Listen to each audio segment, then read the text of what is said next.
ल है साथीहरू, म चाहिँ यो जङ्गलको बिचमा हिँडिरहेको छु। यहाँनिर चाहिँ आज साथीहरूसँग बिबिक्यू खान हिँडेको। यो बाटो छ, यो सब बिबिक्यू खाने एरिया हो होइन।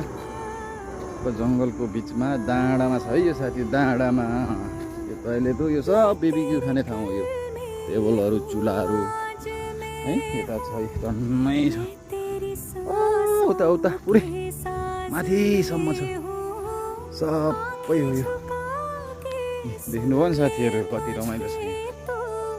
आउनुहोस् है, आउनुहोस्। यो कहाँ हो थाहा छ? यो लोकेसन चाहिँ टाइटोङ रोड बिबिक्यू एरिया भन्छ। ल यो टाइटोङ रोडमा पर्छ, युङलङदेखि यो 15-20 मिनटमा आइपुग्छ यहाँ। यो रमाइलो छ, शीतल छ डाँडामा, जङ्गल डाँडा काँडा होइन। कपाल भ्यू छ नि फेरि,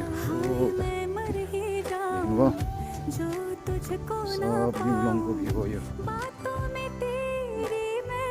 पारी पारी अग्लो अग्लो बिल्डिङहरू सब युङलङ हो। अनि लास्ट पछाडि हो चाइना सेन्जेङ हो।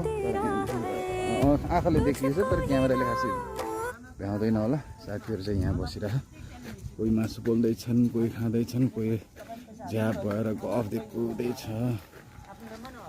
यस्तै छ ल है। म फेरि आउनेछु एकछिनलाई, ब्रेक, बाई।